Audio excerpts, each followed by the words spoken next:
Hey, this is the franchise Shane Douglas. The walking weapon, Josh Alexander, and you're watching. And you're watching. Yamane, aka WWE. Here to this podcast with Ollie Harper, my man. And you are watching Ollie Harper at YouTube.com. And you're watching the Ollie Harper Show on YouTube.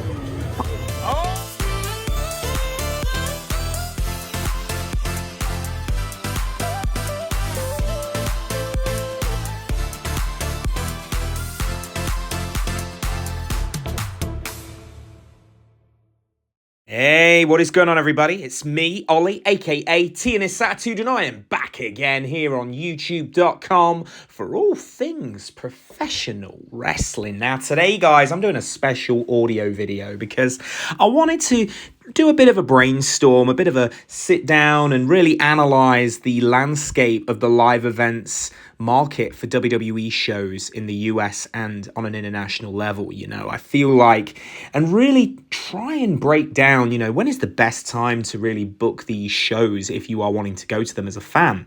Now, since post-COVID, WWE went down the two-night route for WrestleMania, and of course, WrestleMania 36 as well, but 37, 38, 39, 40, and 41, and most likely going into the new decade of Manias, everything's 2 nights. So with everything being a 2-night show, it means a 2-night ticket combo is what will be on sale when the WrestleMania tickets go on sale. And of course, WrestleMania 41 will be from Las Vegas, Nevada next Easter weekend.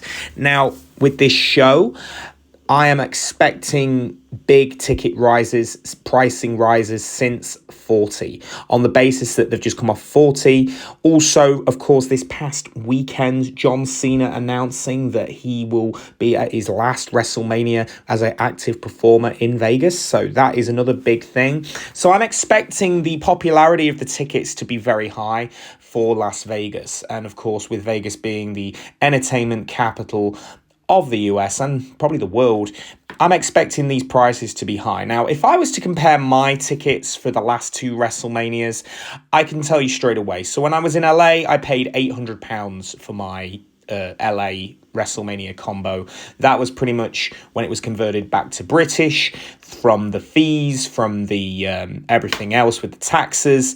So that was straight away. And then when I went to Philadelphia, again, it was about £800. So, and I got both those times, I bought them on the first day of the first pre-sale, which was actually on a Tuesday. Now, if they decide to go down that route again, hopefully it'll be a Tuesday again in the middle of August, and that'll be the best opportunity to really strike, because I think a bit of advice I've noticed from buying WrestleMania tickets the last couple of years, with the last 2 years doing it on the Ticketmaster pre-sale, if you buy them in the pre-sale, a lot of the itinerary does get unlocked in that pre-sale, but also this is actually around the time when tickets are probably at their just launch price. They're just out there. They're not dropped them, but they've not inflated them. They're just at that first price. Now, once Ticketmaster, straight away, the computer understands that it's a popular event, that's when prices do start to inflate massively, and what ends up from being an £800 or $800 combo becomes a $2,000 combo. It's pretty much that straightforward. So, the first bit of advice, what I would say is, if you are coming from international, I would probably not recommend waiting it out with WrestleMania. I mean, I know there's some people that have done this and have been very lucky and have, hit the jackpot with a good seat. But if you are international and you are wanting that WrestleMania experience, the best thing to do is to wait and get your tickets as soon as they hit that pre-sale, because then at least you're locked in and you're ready to go. Because there is very high demand with 41. Rock's going to be there. Cena's going to be wrestling his last WrestleMania. There's a lot of different things that I think people are going to be looking for with this one. And also with it being in Las Vegas, it's going to have huge demand for this particular year. Now, looking also with WrestleMania 41, like I say, there's going to be those single tickets, but at the same time, single tickets can be just as expensive through the year as buying the combo. Sometimes you can find a single ticket for about $1,200 to sit on the floor, let's say 10th row, but that $1,200 you could also sit in the lower risers or the level 100 risers for a 2-night show. I'd rather be getting that 2-night show experience if I'm paying that kind of money out, because of just how expensive they decide to make Mania 41. I mean, I'm going to be straight up here. I'm looking at these prices for Philadelphia and LA in front of me, and I'm seeing, $800 for risers for the SoFi Stadium 2 years ago. I mean, I was lucky with the 40 to get $800 again for risers. So if it's going to be, I'm expecting about $400 to $500 on top of this. So I think combo for a good level 100, I'm looking probably going to be around $1,400 to $1,500 with the fees. That's what I'm thinking as a starting block. I do think, that is something to think about. But like I say, pricing as well. Now, talking back to the base of this video, what I have noticed with Ticketmaster, and especially with WWE, pricing is dropping if you play the long game. And to go back to my point about, with something like WrestleMania, if you're coming international, you probably don't want to be toying around, you just want to get those tickets bought. But I can also understand if you did want to play the long game, if you want to, really wait it out. Here in the UK, we've just had Clash at the Castle in Glasgow, in Glasgow, Scotland. And I remember when those prices were first announced, those tickets went on sale and people were absolutely outraged this side of the pond. People wanted to really say to WWE, why are we doing this? Why are the prices so high? Well, I'll tell you straight away, because they know that it's hot over here. It's a hotbed of professional wrestling. I've said that before. And they know that they can do what they can do over here and not really, they can give you a show. It doesn't have to be the top show, but it can give you a B show and you're still going to go and pay for it. Now, looking at Clash at the Castle, I actually have a price for a ticket here. For a full price ticket, here we go. It's just coming down now. It was, this is for section 3. This was actually on the floor. This was row B, seat 45. And the ticket for this show was around £1,600. £1,600. Now, this didn't even come with a commemorative chair. This came with nothing. You didn't even get a chair for this kind of money. I don't know if they gave you like a meet and greet or anything, but I do believe that for that kind of money, all you were really getting was the seat. Now, of course, what I'm actually going to show you right now, this was actually SmackDown the night before. Now, these were very much, I got these screenshotted about the night of the show. And these seats, as you are going to see right now, they dropped these prices in massively. So these were originally around $800 to $900 seats for a SmackDown show. Can I even believe I'm saying that?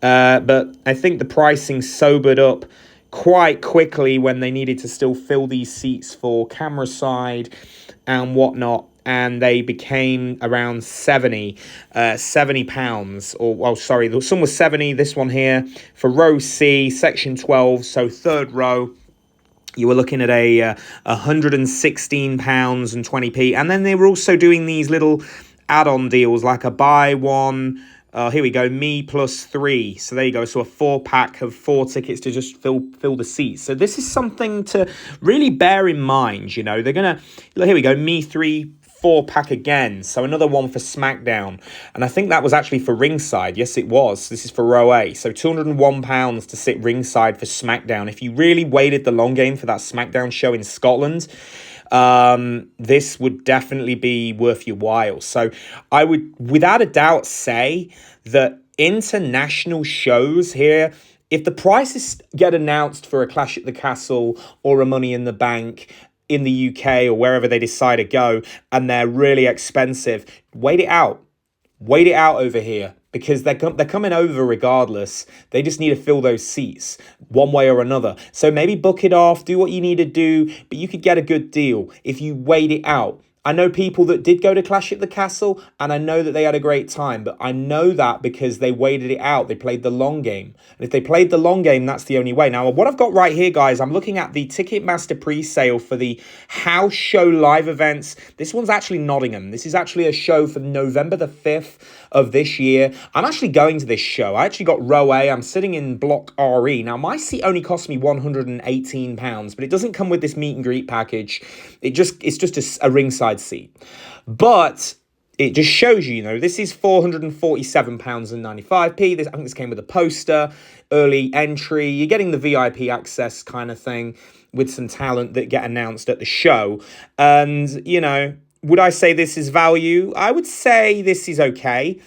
It is a little high. There's my seat. That's where I'm sitting for this one. And yeah, I don't know. I feel like with these house shows, it depends. You got to, again, play it cool. And when you're going to play it cool, you've just got to sort of think, well, the best sort of pricing is, but they're making WWE are definitely making their rounds with these WWE live house shows where they feel they can squeeze the consumer for more money. They absolutely will. And, that's why they are now doing these packages. But I do feel that with Clash at the Castle, that was kind of crazy that they didn't even do like ringside, a commemorative chair. If you're spending a lot of money for that commemorative, for that sort of seat, you would expect a commemorative chair. That is something straight out that I would expect, so for sure that commemorative chair would be of what people are after. Now, I'm going to Bash in Berlin, of course, and that is in August. Now, my seats were not they weren't cheap, but I feel they were more middle of the road. I paid, trying to go now, so I paid like $390 for my SmackDown ticket, which I didn't think was terrible because that's actually an international, and it was international, so I could sort of justify it being Germany and getting a trip over there as well. And, I also know that like my Bash in Berlin ticket was I paid about $640 for my Bash in Berlin ticket, which in pounds for level, riser seats on the camera side. And, that wasn't, again, I'm looking at that and I'm like, well, wait a minute, I paid £500 to sit fourth row at Survivor Series War Games in Boston. So I didn't, for a show that's not as far away in terms of flight, I didn't think that was too bad. Unfortunately, this is just how the ticketing market is now, Pricing is pricing, but for real, guys, the best time, I think the best two times to book your WWE tickets are pre-sales and the night before, the late game. Because if you wait the late game and you wait the long game, that is the best opportunity to really capitalize on something that needs to be sold, because if it doesn't get sold, it's a wasted product. And that is for sure the two bits of best advice that I can give to you guys on this video. Like I say, ticket demand is high. Things are getting higher and higher with the current market, and also with how WWE really just wants to keep pumping out this machine of making money. So yeah, like I say, that's about it from me today, guys. I hope you did enjoy this audio video. I had a lot of fun putting it together, and yeah, we will be back again probably down the road for another type of video like this. But as I say, Ticketmaster, SeatGeek, wherever you decide, on location. I mean, on location in the most part isn't a bad little deal when you think about the sort of prices that you're going to pay for Ticketmaster at some points. For what you're going to get on location, you're actually getting a lot of cool add-ons included, and you end up with something that is like you've bought it and you've not got to pay all those extra fees for it, and you can pay it in little installments. So that's also a cool thing to consider and to think about.